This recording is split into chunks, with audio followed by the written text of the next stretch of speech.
ನಮಸ್ಕಾರ, ಇದು ವಿಶ್ವಂಬರ ಟಿವಿ. ನಾನು ಗುರುಪ್ರಸಾದ್ ಶಾಸ್ತ್ರಿ. ಪ್ರೈಮ್ ಗೆಸ್ಟ್ ಕಾರ್ಯಕ್ರಮಕ್ಕೆ ಸ್ವಾಗತ. ಇವತ್ತು ನಮ್ಮ ಜೊತೆಗಿದ್ದಾರೆ CA ವಿನಾಯಕ್ ಹೆಗಡೆ. ಇವರು ಮೂಲತಃ ಶಿರಸಿ ತಾಲೂಕಿನ ಓಣಿಕೆರೆಯವರು. ಪ್ರಸ್ತುತ ಶಿರಸಿಯಲ್ಲಿ ವೇದಲೇಖ ಪ್ರೊಫೆಷನಲ್ಸ್ ಪ್ರೈವೇಟ್ ಲಿಮಿಟೆಡ್ ಎನ್ನುವ ಕಾರ್ಪೊರೇಟ್ ಸಂಸ್ಥೆಯನ್ನು ಮುನ್ನಡೆಸ್ತಾ ಇದ್ದಾರೆ. ಕಾರ್ಯಕ್ರಮಕ್ಕೆ ಆತ್ಮೀಯ ಸ್ವಾಗತ. ನಮಸ್ತೆ ಸರ್. ನಮಸ್ತೆ. ನಮಸ್ಕಾರ. ಪ್ರಿಯ ವೀಕ್ಷಕರೇ, ಈ ವಿಡಿಯೋನ ನೋಡೋದಕ್ಕೂ ಮೊದಲು ನಮ್ಮ ಚಾನೆಲ್ ಅನ್ನ ಇನ್ನು ಸಬ್ಸ್ಕ್ರೈಬ್ ಮಾಡ್ಕೊಂಡಿಲ್ಲ ಆದ್ರೆ ತಕ್ಷಣವೇ ಸಬ್ಸ್ಕ್ರೈಬ್ ಮಾಡ್ಕೊಳ್ಳಿ. ಹಾಗೆ ವಿಡಿಯೋ ಇಷ್ಟ ಆಗಿದ್ರೆ ಶೇರ್ ಮಾಡಿ. ಸರ್, ತಾವು ನಿಮ್ಮ CA ಪದವಿ ಮುಗಿದ ನಂತರ ಬೆಂಗಳೂರಿನಲ್ಲಿ 2 ವರ್ಷಗಳ ಕಾಲ ಕೆಲಸ ಮಾಡಿದ್ರಿ. ಆಸ್ಟ್ರೇಲಿಯನ್ ಅಕೌಂಟಿಂಗ್ ಸಂಬಂಧಪಟ್ಟಂಗೆ ಕೆಲಸ ಮಾಡಿದ್ರಿ. ನಂತರದಲ್ಲಿ ನಿಮ್ಮದೇ ಆದಂಥ ಒಂದು ಸಂಸ್ಥೆಯನ್ನು ಹುಟ್ಟು ಹಾಕಿ ಬೆಂಗಳೂರಿನಲ್ಲೂ ಎರಡು ವರ್ಷಗಳ ಕಾಲ ಕೆಲಸ ಮಾಡಿ ನಿಮ್ಮ ಸಂಸ್ಥೆಯಲ್ಲಿ ನಂತರದಲ್ಲಿ ಶಿರಸಿಗೆ ಬಂದ್ರಿ. ಈಗ ಬೆಂಗಳೂರಿನಲ್ಲಿ ಕೈ ತುಂಬ ಪಗಾರು ಅಥವಾ ದುಡಿಮೆ ಇತ್ತು, ಸಾಕಷ್ಟು ಇನ್ನೂ ಅವಕಾಶಗಳಿದ್ವು. ಅದ್ರ ಹೊರತಾಗಿ ಶಿರಸಿಗೆ ಬರ್ಬೇಕು ಅಥವಾ ಹುಟ್ಟೂರಿಗೆ ಬರಬೇಕು ಯಾಕೆ ಅನ್ನಿಸ್ತು? ಇಲ್ಲಿ ಸಂಸ್ಥೆ ಮಾಡಬೇಕಂತ ಯಾಕೆ ಅನ್ನಿಸ್ತು? ಸ್ವಲ್ಪ ಬ್ಯಾಕ್ಗ್ರೌಂಡಿಗೆ ಹೋದಾಗ ನಾವು ಯಾರೇ ನಮ್ಮ ಏರಿಯಾದಲ್ಲಿ ಹೇಳ್ಬೋದು, ಸಿರ್ಸಿ ಇರ್ಬೋದು ಅಥವಾ ಉತ್ತರ ಕನ್ನಡ ಜಿಲ್ಲೆ ಅಂತ ಹೇಳ್ಬೋದು, ಅಥವಾ ಬಹುಶಃ ಇದು ಸಣ್ಣ ಒಂದು ಏನು ಹಳ್ಳಿ ಪ್ರದೇಶದ ವಾತಾವರಣ ಇರ್ಬೋದು. ಪ್ರತಿಯೊಬ್ಬ ತಂದೆ ಕೂಡ ತನ್ನ ಮಗನು ಊರಲ್ಲೇ ಇರಬೇಕು ಅಥವಾ ಊರಲ್ಲೇ ಇದ್ದುಕೊಂಡು ಯಾವುದೇ ಸಾಧನೆ ಮಾಡೋದಾದರೂ ಮಾಡಬಹುದು, ಅಥವಾ ನಾವು ಏನು ನಂಬಿ ಬಂದಿರತಕ್ಕಂಥ ಒಂದು ಭೂಮಿಯನ್ನು ಅವನು ಬಿಟ್ಟು ಹೋಗಬಾರ್ದು ಹೇಳ್ತಕ್ಕಂಥ ಭಾವನೆ ಪ್ರತಿಯೊಬ್ಬರು ತಂದೆಯವರು ಹೆಚ್ಚು ಕಡಿಮೆ ಒಂದು 80% ಇದ್ದೇ ಇರುತ್ತೆ. ಹಾಗೆ ಕೂಡ ನನ್ನ ತಂದೆಯವರು ಕೂಡ ನನ್ನ ಮೇಲೆ ನಿರೀಕ್ಷೆ ಮಾಡಿರ್ತಕ್ಕಂಥದ್ದು ಏನಪ್ಪಾ ಅಂದರೆ, ಮಗ ಸಿರ್ಸಿಯಲ್ಲಿ ಯಾವುದೇ ಒಂದು ಕೆಲಸ ಮಾಡ್ಬೋದು ಅಥವಾ ವೃತ್ತಿ ಮಾಡ್ಬೋದು, ಯಾವುದೋ ಮಾಡಲಿ, ಆದರೆ ಮನೆಯಲ್ಲೇ ಇರಲಿ, ಬೆಂಗಳೂರು ಅಥವಾ ಯಾವುದೋ ಒಂದು ಹೊರ ದೇಶಕ್ಕೆ ಹೋಗದೇ ಇರಲಿ ಹೇಳ್ತಕ್ಕಂಥ ವಿಚಾರ ನನ್ನ ತಂದೆಯವ್ರದ್ದಾಗಿತ್ತು. ಆ ಒಂದು ಆಶಯದಕ್ಕೆ ಕಟ್ಟಿಬಿದ್ದು ನಾನು ಒಂದು ಹಂತದಲ್ಲಿ ಇಂಜಿನಿಯರಿಂಗ್ ಹೋಗಬೇಕು ಅಂತ ಯೋಚನೆ ಮಾಡಿದವನು ಆ ಒಂದು ದಾರಿಯನ್ನು ಬಿಟ್ಟು ಕಾಮರ್ಸ್ ಫೀಲ್ಡಿಗೆ ಬಂದೆ, CA ಮಾಡಿದೆ. 2012ರಲ್ಲಿ ನಂದು CA ಕಂಪ್ಲೀಟ್ ಆಯಿತು. ಇಲ್ಲಿ ಸಿರ್ಸಿಯಲ್ಲಿ ಸುಬ್ರಹ್ಮಣ್ಯ ಹೆಗಡೆ ಚಾರ್ಟರ್ಡ್ ಅಕೌಂಟ್ ಹತ್ರ ನಾನು ಆರ್ಟಿಕಲ್ಶಿಪ್ಪನ್ನು ಮುಗಿಸಿದೆ. ಆ ನಂತರ ನನ್ನ ಯೋಚನೆ ಏನಿತ್ತು, ಸಿರ್ಸಿಯಲ್ಲಿ ಅದೊಂದು ಪ್ರಾಕ್ಟೀಸ್ ಮಾಡಬೇಕು ಅಥವಾ ಇಲ್ಲೇ ನಾನು ಒಂದು ಕೆಲಸವನ್ನು ಹುಡುಕಬೇಕು ಅಂತ. ಈ ಒಂದು ನನ್ನ ಆರ್ಟಿಕಲ್ಶಿಪ್ ಸಮಯದಲ್ಲೂ ಕೂಡ ನಮ್ಮ ಗುರುಗಳು CA ಸುಬ್ರಹ್ಮಣ್ಯ ಹೆಗಡೆ ಅವರು ನನಗೊಂದು ಯೋಚನೆಯನ್ನು ಕೊಟ್ಟರು. ಆ ಯೋಚನೆ ಹೇಗಿತ್ತಪ್ಪ ಅಂತಂದರೆ, ನಾವು ಎಲ್ಲೇ ಕೆಲಸ ಮಾಡಲಿ ಅಥವಾ ನಮ್ಮ ಊರಲ್ಲಿ ಇದ್ದು ನಾವು ಎಲ್ಲಿಯದೇ ಕೆಲಸವನ್ನು ನಾವು ಇಲ್ಲೇ ಮಾಡ್ಬೋದು. ಇವತ್ತು ಬೆಂಗಳೂರಲ್ಲಿ ಎಷ್ಟೋ KPO ಇದೆ, ನಾಲೆಜ್ ಪ್ರೊಸೆಸ್ ಔಟ್ಸೋರ್ಸಿಂಗ್ ಅಂತ ಕರಿತೀವಿ. KPO ಅಂದರೆ ಅದು ನಾವು ನಾಲೆಜ್ ಬೇಸ್ಡ್ ವರ್ಕನ್ನು ನಾವು ತಗೋತೀವಿ. ಆ ನಾಲೆಜ್ ಬೇಸ್ಡ್ ವರ್ಕು ನಾವು ಜಗತ್ತಿನ ಯಾವುದೇ ಮೂಲೆ ವರ್ಕ್ ಆಗಿರ್ಬೋದು, ಅದನ್ನು ನಾವು ಬೆಂಗಳೂರಲ್ಲಿ ತಂದು ಕೆಲಸವನ್ನು ಮಾಡ್ತಾರೆ. ಸೊ ಅಂಥ ಒಂದು ಕೆಲಸ ಬೆಂಗಳೂರಿಂದ ಬರ್ತದೆ, ಯಾವುದೋ ವಿದೇಶದಿಂದ USA ಇರ್ಬೋದು, ಆಸ್ಟ್ರೇಲಿಯಾ ಇರ್ಬೋದು, ಅಥವಾ ಬೇರೆ ಯಾವುದೇ ಕಂಟ್ರಿ ಇರ್ಬೋದು, ಅಲ್ಲಿಂದ ಬೆಂಗಳೂರಿಗೆ ಬರ್ತದೆ ಹೇಳಾದರೆ ಅದು ಸಿರ್ಸಿಗೆ ಯಾಕೆ ಬರೋದಿಲ್ಲ, ಸಿರ್ಸಿಯಲ್ಲಿ ಕೂತ್ಕೊಂಡು ಕೆಲಸ ಯಾಕೆ ಮಾಡಲಿಕ್ಕೆ ಸಾಧ್ಯ ಇಲ್ಲ ಹೇಳ್ತಕ್ಕಂಥದ್ರ ಬಗ್ಗೆ ಒಂದು ಯೋಚನೆಯನ್ನು ಅವರು ನನಗೆ ಫಸ್ಟ್ ಕೊಟ್ಟರು. ಇದು ನನಗೆ ಒಂದು ಯೋಚನೆ ಹೇಳ್ತಕ್ಕಂಥದ್ದು ನನ್ನ ಮುಂದಿನ ಭವಿಷ್ಯಕ್ಕೆ ಅದೊಂದು ಯೋಚನೆಯನ್ನು ಮುಂದುವರಿಸಲಿಕ್ಕೆ ಒಂದು ಅವಕಾಶ ಆಯಿತು. ಅಲ್ಲಿಂದ ನಾನೇನು ಮಾಡಿದೆ, 2012ರಲ್ಲಿ ನಾನು CA ಕಂಪ್ಲೀಟ್ ಆದಮೇಲೆ ಸಿರ್ಸಿಯಲ್ಲಿ ಯಾವುದೇ ಒಂದು ಸೂಕ್ತವಾದಂಥ ಒಂದು ಅಪಾರ್ಚುನಿಟಿ ಇಲ್ಲೋದ ಕಾರಣ ನನಗೆ ಎಕ್ಸ್ಪೋಜರ್ ಕೂಡ ಅನಿವಾರ್ಯ ಆಗಿತ್ತು. ಹಾಗಾಗಿ ಎಕ್ಸ್ಪೋಜರ್ನ ಹುಡುಕೊಂಡು ನಾನು ಬೆಂಗಳೂರಿಗೆ ಹೋಗಲೇಬೇಕಾಯಿತು. ಹೋದೆ ನಾನು. ಅಲ್ಲಿ 2 ವರ್ಷ ಅದೃಷ್ಟವಶಾತ್ ನನಗೆ ಇಂಥ ಒಂದು KPOದಲ್ಲಿ ಒಂದು ಜಾಬ್ ಅಪಾರ್ಚುನಿಟಿ ಸಿಕ್ತು. ಅಲ್ಲಿ ನಾನು 2 ವರ್ಷ ವರ್ಕ್ ಮಾಡಿದೆ. ಆ 2 ವರ್ಷ ವರ್ಕ್ ಮಾಡಿದಾಗ ನನಗೆ ಒಂದು especially Australian accounting taxation related experience ಆಯಿತು. ಹಾಗೆ ನನಗೆ 2 ವರ್ಷ ಮುಗಿತಾ ಇದ್ದಂತೆ ಒಂದು ಕಾನ್ಫಿಡೆನ್ಸ್ ಕ್ರಿಯೇಟ್ ಆಯಿತು. ಸೊ ಆ ಕಾನ್ಫಿಡೆನ್ಸಲ್ಲಿ ನಾನು ನಮ್ಮದೇ ಅಂತ ಒಂದು ಸಹೋದ್ಯೋಗಿ ಜೊತೆಗೆ ನಮ್ಮದೇ ಅಂತ ಒಂದು ಸ್ವಂತ ಕಂಪನಿಯನ್ನು ಸ್ಟಾರ್ಟ್ ಮಾಡಿದ್ವಿ 2014ರಲ್ಲಿ, ಹರಿಕೆ ಸರ್ವಿಸಸ್ ಪ್ರೈವೇಟ್ ಲಿಮಿಟೆಡ್ ಅಂತ. ಸೊ ಆ ಕಂಪನಿ ಹೇಳ್ತಕ್ಕಂಥದ್ದು ನಾವು ಅದರ ಮೂಲಕ ನಾವು ಆಸ್ಟ್ರೇಲಿಯಾಕ್ಕೆ ಅಕೌಂಟಿಂಗ್ ಒಂದು ಟ್ಯಾಕ್ಸೇಷನ್ ಸರ್ವಿಸನ್ನು ಕೊಡ್ತಾ ಹೋದ್ವಿ. ಸೊ ಆ ಒಂದು ಇದರಲ್ಲಿ ಪ್ರಾರಂಭದಲ್ಲಿ ಒಂದು 10 ಜನ ಸ್ಟಾಫ್ ಇದ್ದರು. ಸೊ 2016ರ ಅವಧಿಯಲ್ಲಿ ಟೈಮಲ್ಲಿ ನನಗೆ ಊರಿಗೆ ಬರತಕ್ಕಂಥ ಅನಿವಾರ್ಯತೆ ದಟ್ಟವಾಯಿತು. ಸೊ ತಂದೆಯವರು ಒಬ್ಬರೇ ಆದ್ರ ಮನೆಯಲ್ಲಿ, ಆ ಕಾರಣಕ್ಕಾಗಿ ನಾನು ಊರಿಗೆ ಬರಲೇಬೇಕಿತ್ತು. ಆ ಸಂದರ್ಭದಲ್ಲಿ ನಮಗೆ ಇಂಟರ್ನೆಟ್ ವ್ಯವಸ್ಥೆ ಕೂಡ ಸಿರ್ಸಿಯಲ್ಲಿ ಸ್ವಲ್ಪ ಇಂಪ್ರೂವ್ ಆಯಿತು. ಹಾಗೆ ನನಗೊಂದು ಕಾನ್ಫಿಡೆನ್ಸ್ ಬಂತು ಸಿರ್ಸಿಯಿಂದ ಮಾಡ್ಬೋದು ಅಂತ. ಸೊ ದೆನ್ ನಾನು ಏನು ಮಾಡಿದೆ, ಒಂದು ಬ್ರ್ಯಾಂಚ್ ಅಂತ ಹೇಳಿ 2014ರಲ್ಲಿ ಸಿರ್ಸಿಯಲ್ಲಿ ನಾವು ಹರಿಕೆ ಸರ್ವಿಸನ್ನು ಸ್ಟಾರ್ಟ್ ಮಾಡಿದ್ವಿ. ಸೊ ಆನಂತರ ಅಲ್ಲಿಂದ ನಾವು ಇದನ್ನು ಡೆವಲಪ್ ಮಾಡ್ತಾ ಹೋದ್ವಿ. ಸೊ ಮೂಲ ಉದ್ದೇಶ ಏನಪ್ಪ ಅಂತಂದರೆ, ನನಗೆ ನನ್ನ ತಂದೆಯವರ ಕನಸಂತೆ ಇನ್ನೂ ಎಷ್ಟೋ ಜನ ಹುಡುಗರ ತಂದೆಯವರಿಗೆ ಈ ಕನಸಿದೆ, ಅವರಿಗೊಂದು ಆಸರೆ ಆಗ್ಬೋದು. ನಾನು ಸಪೋಸ್ ಆ ಒಂದು ಬಿಸ್ನೆಸ್ಸನ್ನು, ಆ ಒಂದು ಎಂಪ್ಲಾಯ್ಮೆಂಟ್ ಅಪಾರ್ಚುನಿಟಿ ಸಿರ್ಸಿಯಲ್ಲೇ ಮಾಡಿದ್ರೆ ಹೇಳ್ತಕ್ಕಂಥದ್ದು. ಸೊ ಆ ಕಾರಣಕ್ಕಾಗಿ ಸಿರ್ಸಿಯಲ್ಲೇ ಅದನ್ನು ಮಾಡಿದೆ. ಸೊ ಇವತ್ತು ಕೂಡ ನಾವು ಅದರಲ್ಲೇ ಜಾಸ್ತಿ ಫೋಕಸ್ ಮಾಡಿ ಮಾಡ್ತಾ ಇದ್ದೀವಿ. ಓಕೆ. ಈ ಕಳೆದೊಂದು 10 ವರ್ಷಗಳಲ್ಲಿ ಏನು ನೀವು ಶಿರ್ಸಿಗೆ ಬಂದು ಈಗ 10ನೇ ವರ್ಷದಲ್ಲಿ ಇದ್ದೀರಿ. ಬಹುತೇಕ 95 ಒಂದು 100 ಜನರಿಗೆ ನೀವು ಏನು ಕೆಲಸಗಳನ್ನ ನಿಮ್ಮ ಸಂಸ್ಥೆ ಮೂಲಕ ಕೊಟ್ಟಿದ್ದೀರಿ ಈಗಾಗಲೇ. 110ರಲ್ಲಿ ಹತ್ರ ಇದ್ದೀರಿ. ಈ ಒಂದು ಕಳೆದ ಒಂದು 10 ವರ್ಷದ ಒಂದು ನಿಮ್ಮ ಅನುಭವದ ಪ್ರಕಾರ ಏನೇನು ಚಾಲೆಂಜಸ್ಗಳನ್ನು ಫೇಸ್ ಮಾಡಿ, ಜೊತೆಗೆ ಶಿರ್ಸಿಯಲ್ಲೇ ಮಾಡಿದ್ರಿಂದ ನಿಮ್ಗೆ ಏನು ಬೆನಿಫಿಟ್ ಆಯಿತು? ಒಳ್ಳೆ ಪ್ರಶ್ನೆ. ಸೊ ಇಲ್ಲಿ ಒಂದನೇದಾಗಿ ನನಗೆ ಆಸಕ್ತಿ ಶಿರ್ಸಿಯಲ್ಲಿ ಮಾಡಬೇಕು ಅನ್ನತಕ್ಕಂಥದ್ದು, ಆ ಕಾರಣಕ್ಕೆ ನಾನು ಮಾಡಿದೆ ಒಂದು. ಎರಡನೇದು, ಇದು ಇನ್ನೊಬ್ರಿಗೂ ಕೂಡ ಅನುಕೂಲ ಆಗುತ್ತೆ ಹೇಳ್ತಕ್ಕಂಥದ್ದು. ಸೊ 2014 ನಾವು ಬಂದ್ವಿ, ಇಲ್ಲಿ ಸ್ಟಾರ್ಟ್ ಮಾಡಿದ್ವಿ. ಸೊ ಹಾಗೆ 2022 ನಾವು ಹರಿಕೆ ಸರ್ವಿಸಲ್ಲಿ ಗ್ರೋ ಮಾಡ್ತಾ ಹೋದ್ವಿ. ಒಂದು 60 ಜನ ಆಗಿದ್ವಿ. ಅಷ್ಟೊತ್ತಿಗೆ ನಾವು ನನ್ನ ಸಹೋದ್ಯೋಗಿ ಬೆಂಗಳೂರಲ್ಲೇ ಇದ್ದ. ಸೊ ಹಾಗೆ ನಾವು ಅಷ್ಟೊತ್ತಿಗೆ ಹೊನ್ನಾವರದಲ್ಲಿ ಒಂದು ಬ್ರಾಂಚ್ ಕೂಡ ಮಾಡಿದ್ವಿ. ಸೊ ನಂತರ 2022ದಲ್ಲಿ ನಾವು ಡಿಮರ್ಜ್ ಆದ್ವಿ. ಸೊ ಡಿಮರ್ಜ್ ಆಗಿ ಹರಿಕೇರಿಂದ ಸಿರ್ಸಿ ಆಫೀಸನ್ನು ನಾವು ಸಪರೇಟ್ ಆದಂಥ ಒಂದು ಕಂಪ್ನಿ ಅಂತ ಫಾರ್ಮೇಷನ್ ಮಾಡಿದ್ವಿ, ವೇದಲೇಖ ಪ್ರೊಫೆಷನಲ್ಸ್ ಪ್ರೈವೇಟ್ ಲಿಮಿಟೆಡ್ ಅಂತ. ಸೊ ಆ ಒಂದು ಕಂಪ್ನಿ ನಾವು 2022ರಿಂದ ಇಲ್ಲಿಗೆ ನಡೆಸ್ತಾ ಬಂದ್ವಿ. ಸೊ ಇವತ್ತು ನಮ್ಮ ಕಂಪ್ನಿಯಲ್ಲಿ ಹೆಚ್ಚು ಕಡಿಮೆ 100 ಎಂಪ್ಲಾಯೀಸ್ ಜಾಯ್ನ್ ಆಗಿದ್ದಾರೆ ಸೋಫಾರ್. ಈಗ ಕಳೆದ 2 ವರ್ಷದಿಂದ ನಾವು ಆಸ್ಟ್ರೇಲಿಯಾದಲ್ಲಿ ನಮ್ಮದೇ ಅಂತ ಒಂದು ಆಫೀಸನ್ನು ಕೂಡ ಮಾಡಿದ್ವಿ. ಸೊ ನಮ್ಮ ಲೋಕಲ್ ಸರ್ವಿಸ್ ನಾವೇನು ಆಸ್ಟ್ರೇಲಿಯಾದಲ್ಲಿ, ನಮ್ಮ ಮೇನ್ ಕ್ಲೈಂಟು ಆಸ್ಟ್ರೇಲಿಯಾ, ಹಾಗಾಗಿ ಕ್ಲೈಂಟ್ ಫೋಕಸ್ಡ್ ಒಂದು ಆಫೀಸ್ ಬೇಕು ಅನ್ನೋ ಕಾರಣಕ್ಕಾಗಿ ಆಸ್ಟ್ರೇಲಿಯಾದ ಕೂಡ ನಾವು ಎಸ್ಟಾಬ್ಲಿಷ್ ಮಾಡಿದ್ವಿ. ಸೊ ಹೀಗೆ ಈಗ ನಾವೊಂದು ಪ್ರೆಸೆಂಟ್ ಆಗಿ ನಮ್ಮಲ್ಲಿ MBA ಇದ್ದಾರೆ, ಅಥವಾ CA ಇದ್ದಾರೆ, ಅಥವಾ CA ಸೆಮಿ ಕ್ವಾಲಿಫೈಡು. ಸೊ ಈ ಥರ ಸ್ಟಾಫನ್ನು ಒಳಗೊಂಡಂಥ ಒಂದು ಟೀಮನ್ನು ಬಿಲ್ಡ್ ಮಾಡಿದ್ದೀವಿ. ಸೊ ಪ್ರೆಸೆಂಟ್ಲಿ ಆಸ್ಟ್ರೇಲಿಯಾ ಮೇನ್ ಆಗಿ ನಾವು ಅಕೌಂಟಿಂಗ್ ಮತ್ತು ಟ್ಯಾಕ್ಸೇಷನ್ ಸರ್ವಿಸನ್ನು ಕೊಡ್ತಾ ಬಂದ್ವಿ. ಸೊ ಇದೆಲ್ಲ ಏನಾಯಿತು ಅಂತಂದರೆ, ಟೋಟಲ್ ಆಗಿ ನಮ್ಮ ಏರಿಯಾದವರಿಗೆ ಒಂದು ದೊಡ್ಡ ಪ್ರಮಾಣದಲ್ಲಿ ಒಂದು ಎಂಪ್ಲಾಯ್ಮೆಂಟ್ ಅಪಾರ್ಚುನಿಟಿ ಕ್ರಿಯೇಟ್ ಮಾಡ್ಲಿಕ್ಕೆ ಸಾಧ್ಯ ಆಯಿತು ಅಂತ ಅಂದ್ಕೊಂಡಿದ್ದೀನಿ. ಇದು ನನ್ನ ಮಟ್ಟಿಗೆ. ಹಾಗಂತ ಯಾರೋ ಒಬ್ಬನಿಂದ ಎಲ್ಲ ಒಂದು ನಮ್ಮ ಉತ್ತರ ಕನ್ನಡ ಜಿಲ್ಲೆಗೆ ಎಂಪ್ಲಾಯ್ಮೆಂಟ್ ಅಪಾರ್ಚುನಿಟಿ ಕೊಡ್ಲಿಕ್ಕೆ ಸಾಧ್ಯ ಇಲ್ಲ. ನನ್ನ ಆದಷ್ಟು ನಾವು ಪ್ರಯತ್ನ ಮಾಡಬೇಕು ಅನ್ನತಕ್ಕಂಥ ಕಾರಣಕ್ಕಾಗಿ ನಾವೊಂದು ಪ್ರಯತ್ನದಲ್ಲಿ ಈ ಒಂದು ಹಂತಕ್ಕೆ ಬಂದಿದ್ದೇವೆ. ಇನ್ನು ಇದರ ಲಾಭ ಅಂತ ಯೋಚನೆ ಮಾಡಿದಾಗ, ನಾವು ಈಗ ಬೆಂಗಳೂರಿಗೆ ಕಂಪೇರ್ ಮಾಡಿದ್ರೆ ನಮಗೆ ಸಿರ್ಸಿಯಲ್ಲಿ ಕಾಸ್ಟ್ ಆಫ್ ಏನು ಇನ್ಫ್ರಾಸ್ಟ್ರಕ್ಚರ್, ರೆಂಟ್ ಇರ್ಬೋದು, ಕಂಪೇರ್ ಟು ಬೆಂಗಳೂರು ನಮಗೆ 3ರಲ್ಲಿ 1 ಭಾಗ ಆಗುತ್ತೆ. ಸೊ ಕನ್ಸಿಡರೇಬಲಿ ನಮಗೆ ಅದರಲ್ಲಿ ಸೇವ್ ಆಗುತ್ತೆ. ಇವತ್ತು ನಾವು ಬೆಂಗಳೂರಲ್ಲಿ ಏನು ಆಫೀಸ್ ಮಾಡಿದ್ರೆ ಹೆಚ್ಚು ಕಡಿಮೆ ಒಂದು 1000 ಸ್ಕ್ವೇರ್ ಫೀಟಿಗೆ ಒಂದು 70,000 80,000 ರೇಂಜಿಗೆ ರೆಂಟ್ ಇದೆ. ಅದೇ ನಮ್ಮ ಸಿರ್ಸಿಯಲ್ಲಿ ಕಡಿಮೆ ಆಗ್ತದೆ. ಇದು ಒಂದು. ಇನ್ನೊಂದು, ನಮಗೆ ಒಂದು ಅತ್ಯುತ್ತಮವಾದಂಥ ವಾತಾವರಣದಲ್ಲಿ ನಾವು ಬದುಕ್ತೀವಿ. ಇದು ನಮಗೆ ಹಾಗೂ ನಮ್ಮ ಎಂಪ್ಲಾಯೀಸ್ಗೆ ಎಲ್ರಿಗೂ ಒಂದು ಅತ್ಯುತ್ತಮವಾದಂಥ ಒಂದು ಲಾಭ ಅಂತ ಹೇಳ್ಬೋದು. ಇದೆರಡು ಬಹುಮುಖ್ಯ ಅಂತ ನಾನು ಪರಿಗಣಿಸ್ತೀನಿ. ಹಾಗೆ ನಮಗೆ ಒಂದು ಖುಷಿ ಅಂತಂದರೆ, ನಾವು ನಮ್ಮ ಊರಿಗೆ, ನಮ್ಮ ಜನರಿಗೆ ನಾವು ಒಂದಷ್ಟು ಎಂಪ್ಲಾಯ್ಮೆಂಟನ್ನು ಕೊಟ್ಟಿದ್ದೀವಿ ಹೇಳ್ತಕ್ಕಂಥ ಒಂದು ಖುಷಿ ಇದೆಲ್ಲಕ್ಕಿಂತ ಹೆಚ್ಚು ಅಂತ ಭಾವಿಸ್ತೇನೆ. ಇನ್ನು ಚಾಲೆಂಜಸ್ ಅಂತ ಹೋದಾಗ, ನಮಗೆ ನಾವು ನೋಡಿರ್ತಕ್ಕಂಥದ್ದು ಪ್ರಾರಂಭದಲ್ಲಿ ಸ್ವಲ್ಪ ಇಂಟರ್ನೆಟ್ ಇಶ್ಯೂ ಇತ್ತು. ಹಾಗಾಗಿ ಆದರೆ ಇವಾಗ ಆ ಇಂಟರ್ನೆಟ್ ಇಶ್ಯೂ ಆ ಥರ ಇಂಟರ್ನೆಟ್ ಇಶ್ಯೂ ಇಲ್ಲ. ಯಾಕೆಂತಂದರೆ ತುಂಬ ಇಂಟರ್ನೆಟ್ ಕಂಪ್ನಿಗಳು ಬಂದಿದ್ದಾವೆ, ಸ್ಪೀಡ್ ಕೂಡ ಇದೆ. ಸೊ ಇನ್ನು ಮೇನ್ ಪ್ರಾಬ್ಲಮ್ ನಾ ಹೇಳಬೇಕು ಅಂತಂದರೆ, ಎಕ್ಸ್ಪೀರಿಯನ್ಸ್ ಸ್ಟಾಫ್ ಶಾರ್ಟೇಜ್ ಹೇಳ್ತಕ್ಕಂಥದ್ದು ನಮ್ಮ ಸಿರ್ಸಿಗೆ ಇದೆ. ಸೊ ನಮ್ಮಲ್ಲಿ ಟ್ಯಾಲೆಂಟ್ ಇದೆ, ಬೇಕಷ್ಟು ಟ್ಯಾಲೆಂಟ್ ಇದೆ. ಆದರೆ ನಮ್ಮಲ್ಲಿ ಜನ ಮೈಗ್ರೇಟ್ ಆಗೋ ಕಾರಣಕ್ಕಾಗಿ ನಮ್ಮ ಲೋಕಲಲ್ಲಿ ಎಕ್ಸ್ಪೀರಿಯನ್ಸ್ ಸ್ಟಾಫನ್ನು ನಾವು ಪ್ರಯತ್ನ ಮಾಡಿ ನಾವು ಹೈಯರ್ ಮಾಡಬೇಕು ಅನ್ನತಕ್ಕಂಥ ಸಂದರ್ಭದಲ್ಲಿ ನಮಗೆ ಬೇಕಾದಂಥ ಪ್ರಮಾಣದಲ್ಲಿ ಸಿಗೋದಿಲ್ಲ. ಸಿಗುತ್ತೆ, ಬಟ್ ನಮ್ಗೆ ಬೇಕಾದಂಥ ಪ್ರಮಾಣದಲ್ಲಿ ಸ್ವಲ್ಪ ಶಾರ್ಟೇಜ್ ಅನಿಸುತ್ತೆ. ಆ ಒಂದು ಕಾರಣಕ್ಕಾಗಿ ನಾವು ಈಗ ಲಾಸ್ಟ್ 3 months ಬ್ಯಾಕ್ ನಾವು ಬೆಂಗಳೂರಲ್ಲೂ ಕೂಡ ಒಂದು ಬ್ರ್ಯಾಂಚನ್ನು ಓಪನ್ ಮಾಡ್ತಕ್ಕಂಥ ಅನಿವಾರ್ಯತೆ ಬಂತು. ನಾವು ಓಪನ್ ಮಾಡಿದ್ವಿ.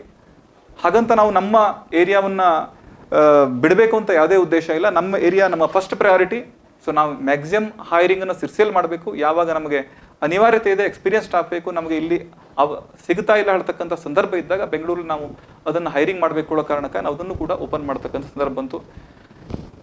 ಓಕೆ, ಈಗ ಇದ್ರ ಜೊತೆಗೆ ಸೆಕೆಂಡ್ ಕೋವಿಡ್ ವೇವ್ ಇರ್ಬೋದು, ಶಿರ್ಸಿಯಲ್ಲಿ ಒಂದು ಹೊಸ ಪ್ರಯತ್ನ. ಈ ಮುಂಚೆ ಸಾಕಷ್ಟು ಆ ವಿಚಾರ ಏನೋ ಒಂದೆರಡು ಕಡೆ ಆಗಿರ್ಬೋದು, ಬಟ್ ಪ್ರಯತ್ನ ಮೊದಲನೇ ಬಾರಿ ಅನಿಸುತ್ತೆ. ಶಿರ್ಸಿ ಟೆಕ್ ಪಾರ್ಕ್ ಹೇಳುವಂಥ ಒಂದು ಕಲ್ಪನೆಯಲ್ಲಿ ಒಂದು ಸಂಸ್ಥೆಯನ್ನು ಸಾಕಷ್ಟು ನಿಮ್ಮದು ಮತ್ತು SG ಹೆಗಡೆ ಇರ್ಬೋದು, ಸಾಕಷ್ಟು ಜನ ಹಿರಿಯರ ನೇತೃತ್ವದಲ್ಲಿ ಆ ಸಂಸ್ಥೆಯನ್ನು ಹುಟ್ಟು ಹಾಕಿದ್ರಿ. ಕಳೆದೊಂದು 3 ವರ್ಷಗಳಿಂದ ಸಿರ್ಸಿ ಟೆಕ್ ಪಾರ್ಕ್ ಹೇಳೋದು ಸಾಕಷ್ಟು ಜನರಿಗೆ ಒಂದು ಅವಕಾಶನ ಮಾಡಿಕೊಟ್ಟಿದೆ. ಈ ಟೆಕ್ ಪಾರ್ಕ್ ಹೇಳುವಂಥ ಕಲ್ಪನೆ ಏನು, ಅದು ಯಾವ ರೀತಿ ವರ್ಕೌಟ್ ಆಗುತ್ತೆ? ಓಕೆ, ಇದು ನಮ್ಮ ಒಂದು ಸೋಷಿಯಲ್ ಕನ್ಸರ್ನ್ ಅಥವಾ ಸೋಷಿಯಲ್ ಒಂದು ಭಾಗ ಅಂತ ಹೇಳ್ಬೋದು. ನಾವು 2021ನಲ್ಲಿ ಎಲ್ಲರೂ ಕೋವಿಡ್, ಅವಾಗ ಎಲ್ಲರೂ 2ನೇ ವೇವ್ ನಡೀತಾ ಇತ್ತು. ಕೋವಿಡಲ್ಲಿ ಎಲ್ರಿಗೂ ಏನಾಯಿತು, ನಾವು ಊರಿಗೆ ಬರಬೇಕು, ನಾವು ಊರಲ್ಲೇ ಏನಾದ್ರು ಮಾಡಬೇಕು ಅಂತಕ್ಕಂಥ ಒಂದು ವಿಚಾರ ಎಲ್ರಿಗೂ ಇತ್ತು. ಸೊ ಆ ಒಂದು ಸಂದರ್ಭದಲ್ಲಿ ನಮಗೆ ನಮ್ಮ SG ಹೆಗಡೆಯವರು ಮೊದಲನೇದಾಗಿ, ಸುಬ್ರಹ್ಮಣ್ಯ ಹೆಗಡೆಯವರು ಮೊದಲನೇದಾಗಿ ವಿಷಯವನ್ನು ತಂದರು. ಸೊ ನಾವ್ಯಾಕೆ ಇಲ್ಲೇ ಒಂದು ಎಂಪ್ಲಾಯ್ಮೆಂಟ್ ಅಪಾರ್ಚುನಿಟಿನ ಕ್ರಿಯೇಟ್ ಮಾಡಲಿಕ್ಕೆ ಹೆಚ್ಚಿನದಾಗಿ ಪ್ರಯತ್ನ ಮಾಡಬಾರ್ದು ಅಂತ. ಸೊ ಇವತ್ತು ನಾ ಏನು ಮಾಡ್ತಾ ಇದ್ದೀನಿ, ನಾನು ಎಲ್ರಿಗೂ ಎಂಪ್ಲಾಯ್ಮೆಂಟ್ ಕೊಡ್ಲಿಕ್ಕೆ ಸಾಧ್ಯ ಇಲ್ಲ. ಹಾಗಾಗಿ ಇದನ್ನ ಎಲ್ಲರೂ ನನ್ನ ಜೊತೆ ಕೈ ಜೋಡಿಸಿದ್ರೆ, ಹೆಚ್ಚಿನ ಜನ ಇದರ ಜೊತೆಗೆ ಪ್ರಯತ್ನ ಮಾಡಿದ್ರೆ, ಆವಾಗ ನಾವು ಇನ್ನೂ ಹೆಚ್ಚಿನ ಜನಕ್ಕೆ ನಾವು ಅವಕಾಶ ಕೊಡಬಹುದು ಅಂತಕ್ಕಂಥ ಯೋಚನೆ ತಂದರು.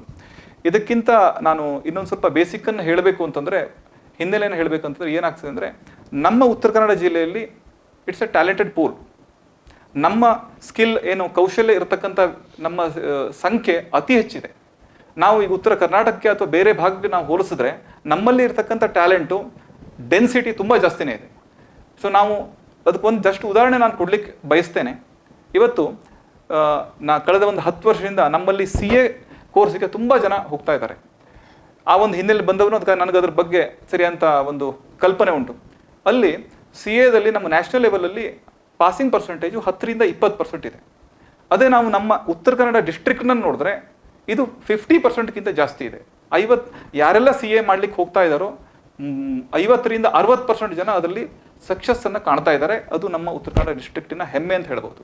ಇದೇ ಥರ ಇಂಜಿನಿಯರಿಂಗ್ ಇರ್ಬೋದು ಅಥವಾ ಮೆಡಿಕಲ್ ಇರ್ಬೋದು, ಬೇರೆ ಬೇರೆ ಕ್ಷೇತ್ರದಲ್ಲಿ ಅತ್ಯುತ್ತಮವಂಥ ಹಂತಕ್ಕೆ ಹೋದಂಥ ಹೆಚ್ಚಿನ ಸಂಖ್ಯೆಯ ಜನ ನಮ್ಮ ಉತ್ತರ ಕನ್ನಡ ಜಿಲ್ಲೆಯವರು ಅಂತ ಹೇಳಲಿಕ್ಕೆ ಬಯಸ್ತೇನೆ. ಮತ್ತು ಹೆಚ್ಚಿಗೆ ಜನ ಇವತ್ತು ಡಿಗ್ರಿಗೆ ನಿಲ್ಲದೆ ಮಾಸ್ಟರ್ ಡಿಗ್ರಿಯನ್ನು ಮಾಡ್ತಾ ಇದ್ದಾರೆ, ಬೇರೆ ಬೇರೆ ದೇಶಗಳಿಗೆ ಹೋಗಿ ಕಲಿತಾ ಇದ್ದಾರೆ. ಆ ಒಂದು ಟ್ಯಾಲೆಂಟೆಡ್ ಪೂಲ್ ನಮ್ಮ ಉತ್ತರ ಕನ್ನಡ ಜಿಲ್ಲೆದು. ಬಟ್ ದುರದೃಷ್ಟ ಅಂತಂದರೆ ನಮಗೆ ಅಪಾರ್ಚುನಿಟಿ ಇಲ್ಲ. ಹಾಗಾಗಿ ಪ್ರತಿ ವರ್ಷ ಏನೋ ಒಂದು 10,000 ಜನ ಗ್ರ್ಯಾಜುಯೇಟ್ಸ್ಗಳು ನಮ್ಮ ಉತ್ತರ ಕನ್ನಡ ಡಿಸ್ಟ್ರಿಕ್ಟಿಂದ ಹೊರಬೀಳ್ತಾ ಇದ್ದಾರೆ. ಇದು ನಮ್ಮ ಸಮೀಕ್ಷೆಯಲ್ಲಿ ಬಂದಿರತಕ್ಕಂಥದ್ದು.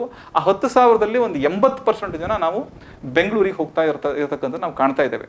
ಇದು ಹೀಗೆ ಮುಂದುವರೆದ್ರೆ ನೆಕ್ಸ್ಟ್ ನಾವು 10 ಇಯರ್ಸ್ ಅಥವಾ ಒಂದು 20 ವರ್ಷ ಡೌನ್ ದಿ ಲೈನ್ ಯೋಚನೆ ಮಾಡಿದ್ರೆ ನಮ್ಮಲ್ಲಿ ವೃದ್ಧರು ಮಾತ್ರ ಉಳ್ಕೋತಾರೆ. ಮತ್ತೊಂದು 20-30 ವರ್ಷ ಮುಂದೆ ಯೋಚನೆ ಮಾಡಿದ್ರೆ ಅವರು ಇರೋದಿಲ್ಲ. ಈ ಸಂದರ್ಭ ಹೇಳ್ತಕ್ಕಂಥದ್ದು ಬರ್ತಾ ಇದೆ. ನಾವು ಇದನ್ನು ಕಾಣ್ತಾ ಇದ್ದೀವಿ. ನಮಗೆ ಅದು ಅನಿವಾರ್ಯ ಆಗ್ತಾ ಇದೆ. ನಾವು ಅದನ್ನು ತಡಿಲಿಕ್ಕೆ ಆಗ್ತಾ ಇಲ್ಲ ನಮ್ಮ ಹತ್ರ. ಸೊ ಈ ಒಂದು ಸಂದರ್ಭದಲ್ಲಿ ನಾವೇನು ಮಾಡ್ಬೋದು? ಬಹುಶಃ ನಮ್ಮ ಕೋವಿಡ್ ಕೂಡ ಒಂದು ಯೋಚನೆ ಮಾಡ್ತಕ್ಕಂಥ ಅನಿವಾರ್ಯತೆಯನ್ನು ಸೃಷ್ಟಿಸ್ತು ಆವಾಗ. ಸೊ ಆ ಒಂದು ಸಂದರ್ಭದಲ್ಲಿ ಹುಟ್ಟಿರ್ತಕ್ಕಂಥ ಈ ಯೋಚನೆಯನ್ನು ಇಟ್ಕೊಂಡ್ಬಿಟ್ಟು ನಾವು ಇಲ್ಲೊಂದು ಅಪಾರ್ಚುನಿಟಿ ಕ್ರಿಯೇಟ್ ಮಾಡ್ಲಿಕ್ಕೆ ಏನು ಮಾಡ್ಬೋದು ಅಂತ ನಾವು ಒಂದು ಮೀಟಿಂಗನ್ನು ಕರೆದ್ವಿ. ಒಂದಷ್ಟು ಜನರ ಪಬ್ಲಿಕ್ ಆಗಿ ಒಂದು ಮೀಟಿಂಗನ್ನು ಕರೆದ್ವಿ. ಈವನ್ ನಮ್ಮ ಕಾಗೇರಿಯವರು ಕೂಡ ಅದಕ್ಕೆ ಗೆಸ್ಟ್ ಆಗಿ ಕರೆದಿದ್ವಿ, ಅವರು ಕೂಡ ಬಂದಿದ್ದರು. ಆ ಒಂದು TMS ಹಾಲ್ ಒಂದು ಮೀಟಿಂಗ್ ಮಾಡಿದ್ವಿ. ಹಾಗೆ ಅಲ್ಲಿ ಒಂದಷ್ಟು ಇಂಟ್ರೆಸ್ಟೆಡ್ ಪೀಪಲ್ ಜೊತೆ, ಯಾರು ಆಸಕ್ತ ಮನಸ್ಕರು ಏನಿದ್ದಾರೆ, ಸಮಾನ ಮನಸ್ಕರು ಇದ್ದಾರೆ, ಅವ್ರ ಜೊತೆ ಒಂದು ಮೀಟಿಂಗನ್ನು ಮಾಡಿದ್ವಿ. ಹಾಗೆ ವೀಕ್ಲಿ ನಾವು ಒಂದು ಗೂಗಲ್ ಮೀಟನ್ನು ಮಾಡ್ತಾ ಹೋಗಿ ಹೆಚ್ಚಿನ ಜನರ ಯೋಚನೆ ಏನಿದೆ, ಸೊ ನಾವೇನು ಮಾಡ್ಬೋದು, ಇದನ್ನು ತಡೆಯಲಿಕ್ಕೆ ಏನು ಮಾಡ್ಬೋದು ಅಂತಕ್ಕಂಥ ಡಿಸ್ಕಷನನ್ನು ನಾವು ಸ್ಟಾರ್ಟ್ ಮಾಡಿದ್ವಿ. ಆ ಡಿಸ್ಕಷನ್ನ ಒಂದು 3 months or 4 months ನಡೀತು. ಅದಕ್ಕೂ ನಂತರ ನಾವು ಅದಕ್ಕೊಂದು ಕನ್ಕ್ಲೂಷನಿಗೆ ಬಂದ್ವಿ. ನಾವು ಅದಕ್ಕೊಂದು ಎಂಟಿಟಿಯನ್ನು ಮಾಡಿಕೊಂಡು ನಾವು ಅದಕ್ಕೆ ಹೆಚ್ಚಿನ ಪ್ರಯತ್ನ ಮಾಡಬೇಕು ಅಂತ. ಸೊ ಅದಕ್ಕೆ Sirsi tech park private limited ಅಂತ ಒಂದು ಹೆಸರನ್ನು ಇಟ್ವಿ. ನಾವು 2021 ಸೆಪ್ಟೆಂಬರಲ್ಲಿ ನಾವು ಅದನ್ನು ಫಾರ್ಮೇಷನ್ ಮಾಡಿದ್ವಿ. ಅದಕ್ಕೂ ನಂತರ ನಮ್ಮ ರೂಪರೇಷನ್ನು ಹಾಕಿದ್ವಿ. ಸೊ ಏನು ಮಾಡಬೇಕು ಅಂತಂದರೆ, ಫಸ್ಟ್ ನಾವು ಯಾವುದೇ ಕಾರ್ಪೊರೇಟ್ಗಳಿಗೆ ನಾವು ಅಪ್ರೋಚ್ ಮಾಡಿ ಸಿರ್ಸಿಯಲ್ಲಿ ನಿಮ್ಮದೊಂದು ಬ್ಯಾಕ್ ಎಂಡ್ ಆಫೀಸನ್ನು ಮಾಡಿ, ನಿಮ್ಮದೊಂದು ಸೆಂಟರನ್ನು ಮಾಡಿ. ಸೊ ನೀವು ಯಾವುದೆಲ್ಲ ವರ್ಕನ್ನು ನೀವು ಬೆಂಗಳೂರಲ್ಲಿ ಮಾಡ್ತಾ ಇದ್ದಾರೆ, ಎಷ್ಟನ್ನು ಬ್ಯಾಕ್ ಎಂಡಾಗಿ ಮಾಡ್ಬೋದು ಹೇಳಿದ್ರೆ ಅದನ್ನು ಸಿರ್ಸಿಗೆ ಒಂದು ಸೆಂಟರ್ ಥರ ಮಾಡಿ. ಅದಕ್ಕೆ ನಾವು ಒಂದು ವರ್ಕ್ ಸ್ಪೇಸ್ ಕೊಡ್ತೀವಿ, ಅದಕ್ಕೆ ನಿಮ್ಗೆ ಬೇಕಾದಂಥ ಸ್ಟಾಫನ್ನು ಕೊಡ್ತೀವಿ. ಸೊ ಇದಿಷ್ಟು ನಾವು ಅಪ್ರೋಚ್ ಮಾಡಿ ಎಷ್ಟೋ ಕಂಪನಿಗಳಿಗೆ ಇಲ್ಲಿ ಬರಲಿಕ್ಕೆ ಒಂದು ಪ್ರಯತ್ನವನ್ನು ಮಾಡ್ತೀವಿ. ಇನ್ನೊಂದು ಕಡೆ ನಾವು ಅದಕ್ಕೊಂದು ವ್ಯವಸ್ಥೆ ಬೇಕಾಗಿತ್ತು, ನಮಗೆ ಒಂದು ಇನ್ಫ್ರಾಸ್ಟ್ರಕ್ಚರು. ಅದಕ್ಕೆ ನಮ್ಮ ಕದಂಬದವರು ಕೂಡ ಸಪೋರ್ಟ್ ಮಾಡಿದ್ರು. ಅಲ್ಲಿ ಒಂದು ಆಫೀಸನ್ನು ಮಾಡಿದ್ವಿ, ಸಿರ್ಸಿ ಟೆಕ್ ಪಾರ್ಕ್ ಅಂತ. ಕದಂಬ ಮಾರ್ಕೆಟಿಂಗ್ ಫಸ್ಟ್ ಫ್ಲೋರ್ಲಿದೆ. ಅಲ್ಲಿ ಅದ್ರ ಜೊತೆ ನಾವು ಕೋವರ್ಕಿಂಗ್ ಸ್ಪೇಸ್ ಅಂತ ನಾವು ಈಗ ವರ್ಕ್ ಫ್ರಮ್ ಹೋಮ್ಗೆ ಕೂಡ ಅವಕಾಶ ಕೊಡ್ತಾ ಇದ್ದೀವಿ. ಸೊ ಅಲ್ಲಿ ನಾವು ವರ್ಕಿಂಗ್ ಸ್ಪೇಸನ್ನು ಕೊಟ್ವಿ. ಸೊ ಯಾವುದೇ ಕಂಪನಿಯವರು ನಾಳೆ ನಾವು ಇಲ್ಲೊಂದು ಆಫೀಸ್ ಮಾಡ್ತೀವಿ ಅಂತ ಆದರೆ ಅವರಿಗೆ ನಾವು ವರ್ಕ್ ಸ್ಪೇಸ್ ಕೊಡ್ತೀವಿ, ಅವ್ರು ಬಂದು ಅವರ ಆಫೀಸನ್ನು ಸ್ಟಾರ್ಟ್ ಮಾಡ್ಬೋದು. ಇದು ಒಂದು. ಇನ್ನೊಂದು ಕಡೆ ಅವರಿಗೆ ಲೋಕಲ್ ಪೀಪಲ್ ಟ್ಯಾಲೆಂಟೆಡ್ ಬೇಕುಗಳಾದರೆ ನಾವು ಅವರಿಗೆ ಹೈರಿಂಗ್ ವ್ಯವಸ್ಥೆಯನ್ನು ಮಾಡ್ತೀವಿ. ಸೊ ಇದೆರಡು ವಿಚಾರ ಇಟ್ಕೊಂಡು ಮಾಡಿ ನಾವು ಹಾಗೆ ಬೇರೆ ಬೇರೆ ಕಂಪನಿಗಳಿಗೆ ಅಪ್ರೋಚ್ ಮಾಡಿದ್ವಿ, ಅವರಿಗೆ ಇಲ್ಲಿ ಸೆಂಟರ್ ಮಾಡ್ತಕ್ಕಂಥ ಪ್ರಯತ್ನವನ್ನು ಮಾಡಿದ್ವಿ. ಇದರಿಂದ ಏನಾಗುತ್ತೆ, ನಾಳೆ ಈಗ ಇನ್ನೂ ಹೆಚ್ಚಿನ ಕಂಪ್ನಿಗಳು ಬಂದು 1,000 ಅಥವಾ 10,000 ಎಂಪ್ಲಾಯ್ಮೆಂಟ್ ಅಪಾರ್ಚುನಿಟಿ ಕ್ರಿಯೇಟ್ ಆಗಬೇಕು ಅನ್ನತಕ್ಕಂಥ ನಮ್ಮ ಉದ್ದೇಶ, ವೀಕ್ಷೆ. ಸೊ ಆ ನಿಟ್ಟಿನಲ್ಲಿ ನಮ್ಮ ಪ್ರಯತ್ನ ನಡೀತಾ ಇದೆ. ಓಕೆ, ಒಂದು ಒಳ್ಳೆ ವಿಚಾರ. ನೀವು ಮಾತನಾಡಬೇಕಿದ್ರೆ ಹೇಳಿದ್ರಿ, ಅಂದರೆ ನಮ್ಮ ಈ ಭಾಗದಲ್ಲಿ ಅಪಾರ್ಚುನಿಟಿ ಇಲ್ಲ ಅಂತ. ಈ ಅಪಾರ್ಚುನಿಟಿ ಇಲ್ಲದೆ ಇರೋದನ್ನು ಕ್ರಿಯೇಟ್ ಮಾಡಬೇಕಾದ್ರೆ ಈ ಪ್ರಮುಖವಾಗಿ ನಿಮ್ಮ ದೃಷ್ಟಿಯಲ್ಲಿ ಯಾವ ರೀತಿ ಸವಾಲುಗಳು ನಮ್ಮ ಎದುರಿಗೆ ಕಾಣ್ತದೆ? ನಾವು ಬಹುಶಃ ಈಗ ಕಳೆದ 3 ವರ್ಷದಿಂದ ಈ ಪ್ರಯತ್ನದಲ್ಲಿ ಇರೋದಕ್ಕೆ ಆ ಒಂದು ಅನುಭವದಲ್ಲಿ ಹೇಳ್ತೇನೆ. ನಮ್ಮಲ್ಲಿ ಒಂದು ಕಂಪನೀಸ್ಗಳು ನಮಗೆ ಸಿರ್ಸಿಯಲ್ಲಿ ಆಫೀಸನ್ನು ಬ್ಯಾಕ್ ಎಂಡ್ ಆಫೀಸನ್ನು ಓಪನ್ ಮಾಡಲಿಕ್ಕೆ ಮುಂದೆ ಬರಬೇಕು. ಇದು ಒಂದು ಹಂತದಲ್ಲಿ ನಾವು ಪ್ರಯತ್ನ ಮಾಡುವಂಥದ್ದು. ಸೊ ಒಂದು ಕಂಪ್ನಿಗೆ ಬಂತು ಅಂತಾದರೆ ಆ ಕಂಪನಿಗೆ ನಾವು ಒಂದು ಸ್ಪೇಸ್ ಬೇಕಾಗತ್ತೆ ಅಥವಾ ಅದಕ್ಕೆ ಸಾಕಷ್ಟು ಸ್ಟಾಫ್ ಬೇಕಾಗತ್ತೆ. ಇನ್ನು ಮ್ಯಾನುಫ್ಯಾಕ್ಚರಿಂಗ್ ಥರ ಬಂದರೆ ಆ ಉದ್ಯಮಿಗೆ ಸ್ಪೇಸ್ ಕೊಡ್ತಕ್ಕಂಥದ್ದು ನಮ್ಮ ಉತ್ತರ ಕನ್ನಡ ಡಿಸ್ಟ್ರಿಕ್ಟಲ್ಲಿ ಕಷ್ಟ. ಹಾಗೆ ಸರ್ವಿಸ್ ಬೇಸ್ಡ್ ಇಂಡಸ್ಟ್ರಿ ಬಂದರೆ IT ಇರ್ಬೋದು ಅಥವಾ ನಾನ್ IT ಸರ್ವಿಸ್ ಬೇಸ್ಡ್ ಇಂಡಸ್ಟ್ರಿ ಇರ್ಬೋದು, ಅವು ಯಾವ್ದಾದ್ರು ಇಲ್ಲಿ ಆಫೀಸ್ ಮಾಡಲಿಕ್ಕೆ ಬಂದ್ರೋಳಾದರೆ ಅವರಿಗೆ ಸ್ಪೇಸ್ ಕೊಡಲಿಕ್ಕೆ ನಮಗೆ ಯಾವುದೇ ಒಂದು ಶಾರ್ಟೇಜ್ ಕೂಡ ಇಲ್ಲ, ಇನಫ್ ಸ್ಪೇಸು ನಮ್ಮ ಹತ್ರ ಬೇಕಷ್ಟಿದೆ. ಸೊ ಸ್ಪೇಸ್ ಹೇಳ್ತಕ್ಕಂಥದ್ದು ಅಷ್ಟೊಂದು ಸಮಸ್ಯೆ ಅಲ್ಲ. ಎರಡನೇದು ನಮಗೆ man power. So man power ಹೇಳ್ತಕ್ಕಂಥದ್ದು ಅತಿ ಹೆಚ್ಚಿನ ಸಮಸ್ಯೆ ಇವತ್ತಿನ ದಿವಸದಲ್ಲಿ. ಮ್ಯಾನ್ ಪವರ್ ನಮ್ಮ ಹತ್ರ, ನಾನು ಮೊದಲೇ ಹೇಳ್ದಂಗೆ ಮ್ಯಾನ್ ಪವರ್ ಇದೆ, ನಮ್ಮ ಹತ್ರ ಬೇಕಷ್ಟು ಮ್ಯಾನ್ ಪವರ್ ಇದೆ. ಆದರೆ ಆ ಮ್ಯಾನ್ ಪವರ್ ಮೈಗ್ರೇಟ್ ಆಗ್ತಾ ಇದೆ, ನಾವು ಎಕ್ಸ್ಪೋರ್ಟ್ ಮಾಡ್ತಾ ಇದ್ದೀವಿ, ನಾವು ನಮಗೆ ಬೇಕಾದಷ್ಟು ಮ್ಯಾನ್ ಪವರ್ ಇಟ್ಕೋತಾ ಇಲ್ಲ. ಸೊ ಇನ್ ಅದರ್ ವರ್ಡ್ಸ್ ಅದು ಏನಾಗುತ್ತೆ, ಚಿಕನ್ ಆ್ಯಂಡ್ ಎಗ್ ಅಂತ ಹೇಳ್ಬೋದು. ಸೊ ಈಗ ನಾವು ಏನು ಕ್ಯಾಂಡಿಡೇಟ್ ಇದ್ದಾರೆ ಅಥವಾ ನಮ್ಮ ಯುವ ಜನ ಏನಿದ್ದಾರೆ ಮೈಗ್ರೇಟ್ ಆಗ್ತಾ ಇದ್ದಾರೆ, ಅವ್ರ ಮೇಲೂ ನಾವು ತುಂಬ ಬ್ಲೇಮ್ ಮಾಡ್ಲಿಕ್ಕೆ ಆಗೋದಿಲ್ಲ. ಯಾಕೆಂತಂದರೆ ಅಪಾರ್ಚುನಿಟಿ ಇದ್ದರೆ ಬರ್ತೀವಿ ಅಂತ ಅವ್ರು ಹೇಳ್ತಾರೆ. ಹಾಗೆ ಅಪಾರ್ಚುನಿಟಿ ಕೂಡ ಏನು ಹೇಳ್ತಾ ಇದೆ, ಹುಡುಗರು ಅಥವಾ ಸ್ಟಾಫ್ ಸಿಗ್ತಾರೆ ಅಂತಾದರೆ ನಾವು ಇಲ್ಲಿ ಎಸ್ಟಾಬ್ಲಿಷ್ ಮಾಡ್ತೀವಿ ಹೇಳ್ತಾರೆ. ಎರಡು ಮ್ಯೂಚುವಲ್ ಆಗ್ಬೋದು, ಎರಡು ಒಟ್ಟಿಗೆ ಬರಬೇಕು. ಇದು ಎರಡು ಒಟ್ಟಿಗೆ ಬಂತೋಳಾದರೆ ಈ ಸಮಸ್ಯೆಗೆ ಪರಿಹಾರ ಆಗ್ತದೆ ಖಂಡಿತ. ಇದು ನಾವು ಎಷ್ಟೋ ಕಂಪ್ನಿಗಳು ಬಂದು ನಾವೊಂದು 10 ಸ್ಟಾಫ್ ಹಾಕ್ತೀವಿ, ನಾವೊಂದು 5 ಸ್ಟಾಫ್ ಹಾಕ್ತೀವಿ, ಈ ಥರ ಜಾಬ್ ಡಿಸ್ಕ್ರಿಪ್ಷನ್ ಇದೆ, ಇದಕ್ಕೆ ಸಂಬಂಧಪಟ್ಟಂತೆ ನಮ್ಮೊಂದು 10 ಸ್ಟಾಫ್ ಕೊಡಿ ಅಂತ ಎಷ್ಟೋ ಕಂಪ್ನಿಗಳು ಬಂದು ನಾವು ಅಪ್ರೋಚ್ ಮಾಡಿದ್ವಿ, ಪ್ರಯತ್ನ ಮಾಡಿದ್ವಿ. ಆದರೆ ಅವ್ರು ಬೇಕಾದಂಥ ಸ್ಟಾಫನ್ನು ನಮ್ಮ ಹತ್ರ ಕೊಡ್ಲಿಕ್ಕೆ ಆಗಿಲ್ಲ. ಅದೇ ಸ್ಟಾಫ್ ಬೆಂಗಳೂರಲ್ಲಿ ಆದರೆ ಅಥವಾ ಹೊರಗಡೆ ಆದರೆ ಸಿಗ್ತವೆ, ಅಂದ್ರೆ ಇಲ್ಲಿಯವರೇ ಸಿಗ್ತಾರೆ. ಈಗ ನನ್ನ ಎಕ್ಸ್ಪೀರಿಯನ್ಸ್ ಅಲ್ಲಿ ಈಗ ನಾವೇ ನಮ್ಮ ವೇದಲೇಖ ಪ್ರೊಫೆಷನಲ್ಸ್ ಬೆಂಗಳೂರು ಆಫೀಸ್ ಮಾಡಿ 1 ತಿಂಗಳಲ್ಲಿ ನಾವು 12 ಸ್ಟಾಫನ್ನು ಹೈರ್ ಮಾಡಿದ್ವಿ. ತುಂಬ ಈಸಿಯಾಗಿ ಹೈರ್ ಮಾಡಿದ್ವಿ. ಅದೇ ನಮ್ಮ ಸಿರ್ಸಿಯಲ್ಲಿ ಹೈರ್ ಮಾಡಲಿಕ್ಕೆ ಅದೇ ಅಷ್ಟೇ ಸ್ಟಾಫು, ಅಷ್ಟೇ ಎಕ್ಸ್ಪೀರಿಯನ್ಸ್ ಸ್ಟಾಫನ್ನು ಹೈರ್ ಮಾಡಲಿಕ್ಕೆ ನಮಗೆ ಕನಿಷ್ಠ ಅಂದರೆ 6 ತಿಂಗಳಿಂದ 10 ತಿಂಗಳ ಬೇಕು. ಇದು ಸವಾಲುಗಳು ನಮ್ಮ ಮುಂದೆ ಇರತಕ್ಕಂಥದ್ದು. ಇದನ್ನು ಹೆಂಗೆ ಫೇಸ್ ಮಾಡ್ಬೋದು ಅಂತ ಅನ್ನಿಸ್ತದೆ? ಇದನ್ನು ಫೇಸ್ ಮಾಡಲಿಕ್ಕೆ ನನಗೆ ವಿಶ್ವಂಬರ್ ಟಿವಿಗೂ ನಾವು ಧನ್ಯವಾದ ಹೇಳ್ತೇನೆ. ಈ ಒಂದು ಮೂಲಕ ನಾನು ಜನರಿಗೆ ನಾನು ಒಂದು ಮನವಿಯನ್ನು ಕೊಡಬಹುದು ಅಂತಂದರೆ, ಒಂದು ನಮ್ಮ ಊರು, ನಾವು ನಮ್ಮ ಊರಲ್ಲಿ ಕೆಲಸ ಮಾಡಬೇಕು ಅನ್ನತಕ್ಕಂಥ ಭಾವನೆ ಹೇಳ್ತಕ್ಕಂಥ ಯೋಚನೆಯನ್ನು ದಯವಿಟ್ಟು ಎಲ್ಲರೂ ಒಳಗೂಡಿಸ್ಕೊಳ್ಳಿ.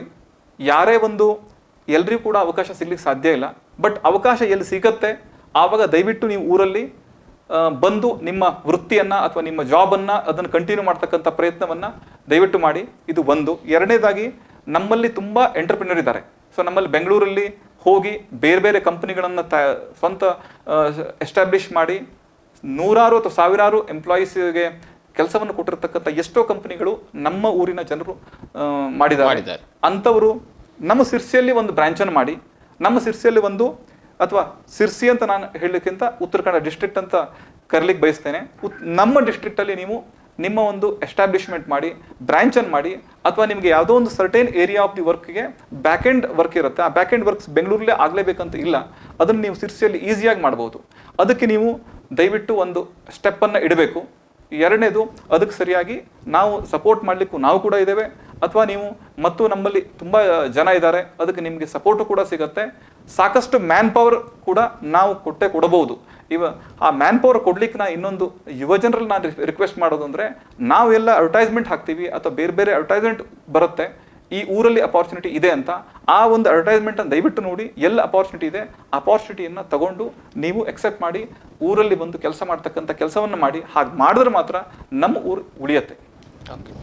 ಈಗ ಯುವ ಜನಾಂಗ ಈ ಕಡೆ ಬರೋದು ಹೇಳೋದು ಒಂದು ವಿಚಾರ, ಜೊತೆಗೆ ಒಂದಷ್ಟು ಅಪಾರ್ಚುನಿಟಿ ಕ್ರಿಯೇಟ್ ಆಗಬೇಕು. ಆದರೆ ಇದು ಎಲ್ಲರ ಜೊತೆಗೆ ಈ ಅದೊಂದು ಹೊರಗಡೆ ಕಂಪ್ನಿಯವ್ರು ಇರ್ಬೋದು, MNC ಇರ್ಬೋದು, ಅಥವಾ ಕಾರ್ಪೊರೇಟ್ ಫೀಲ್ಡ್ನವರು ಇಲ್ಲಿ ಬರಬೇಕೊಳಾದಾಗ ಮೊದಲನೇದಾಗಿ ನೋಡೋದು ಇಲ್ಲಿ ಮೂಲಭೂತ ಸೌಕರ್ಯ ವ್ಯವಸ್ಥೆ, ಇನ್ಫ್ರಾಸ್ಟ್ರಕ್ಚರ್ ಅಂತ. ಅದು ವೈಫೈ ಇರ್ಬೋದು ಅಥವಾ ಬಾಕಿ ಕಟ್ಟಡ ಇರ್ಬೋದು, ಅದು ಯಾವುದೇ ರೀತಿ.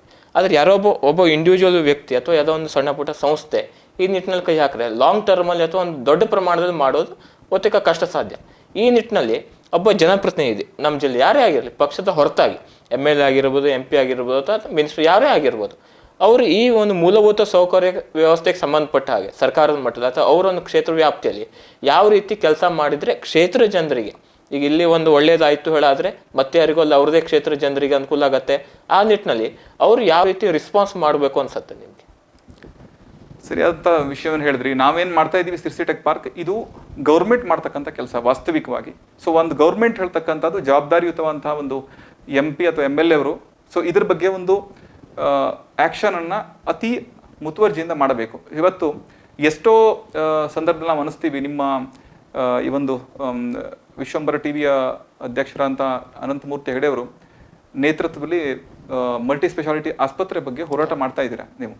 ಆ ಒಂದು ಹೋರಾಟ ಮಾಡಬೇಕಾದ್ರೆ ನಮಗೂ ಅನಿಸೋದು, ಇವತ್ತು ಯಾವುದೋ ಒಂದು ಕಂಪನಿ ಸಿರ್ಸಿಯಲ್ಲಿ ಅಥವಾ ಉತ್ತರ ಕನ್ನಡ ಡಿಸ್ಟ್ರಿಕ್ಟಲ್ಲಿ ಬಂದು ಬ್ರಾಂಚನ್ನು ತೆಗಿಬೇಕು ಅಂದರೆ ಅದರ ಎಂಪ್ಲಾಯೀಸನ್ನು ಅವರು ಇಲ್ಲಿಗೆ ಕಳಿಸ್ಬೇಕಾಗ್ತದೆ.